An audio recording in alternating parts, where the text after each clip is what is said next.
എല്ലാവരും അഫോർഡബിൾ ആയിട്ടൊക്കെ ഊബറിലായാലും റാപ്പിഡോയിലായാലും ഓലയിലായാലൊക്കെ യൂസ് ചെയ്തതിനൊരു സംഭവമാണ് ബൈക്ക് ടാക്സി എന്ന് പറഞ്ഞിട്ടുള്ള സംഭവം. ബാംഗ്ലൂരിൽ ചെറിയ റേറ്റിന് നമുക്ക് സുഖമായിട്ട് പെട്ടെന്ന് എത്തിപ്പെടാനും ആവാനൊക്കെ പറ്റിയിട്ടുള്ളൊരു സൗകര്യമായിരുന്നു. അത് കുറേ ആയിട്ട് ഇവിടെ ബാൻ ചെയ്തിരുന്നു, നിർത്തലാക്കി വെച്ചിട്ടുണ്ടായിരുന്നു കുറച്ച് കാലത്തേക്ക് സ്റ്റോപ്പ് ചെയ്തിട്ട്.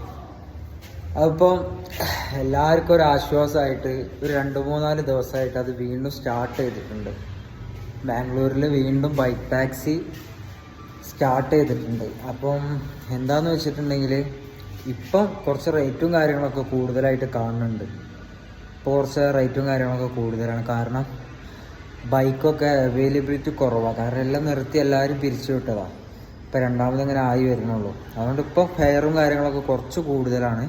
കുറച്ച് കഴിയുമ്പോൾ അത് കുറയുകയൊക്കെ ചെയ്യും.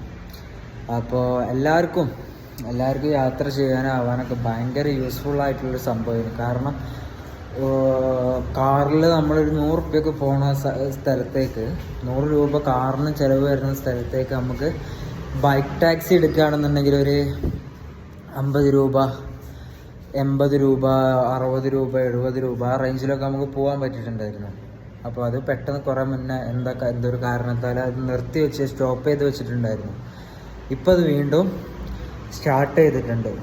അത് സ്റ്റാർട്ട് ചെയ്തതുകൊണ്ട് തന്നെ നമ്മൾ കാറിന് കുറച്ച് പണി കുറവാണ് ചെറിയ ചെറിയ ട്രിപ്പുകൾ. പക്ഷേ എന്നാലും ബൈക്ക് ടാക്സി സാധാരണക്കാർക്ക് ബാംഗ്ലൂരിൽ ഭയങ്കര യൂസ്ഫുള്ളായിരുന്നു. അതുകൊണ്ട് പെട്ടെന്ന് അവിടെ ബൈക്ക് ടാക്സിക്ക് വല്ലാതെ ട്രാഫിക് കാര്യങ്ങളൊന്നും ബുദ്ധിമുട്ട് വരലില്ല. അവരെങ്ങനെയെങ്കിലുമൊക്കെ ഉള്ളിൽ കൂടി കുത്തിക്കയറി അങ്ങനെ പൊക്കോളും. അപ്പം ഈ ഒരു ചെറിയൊരു ഇൻഫർമേഷൻ ഒക്കെ തരാമെന്ന് കരുതിയിട്ട് വന്നതാണ് ഇപ്പോൾ.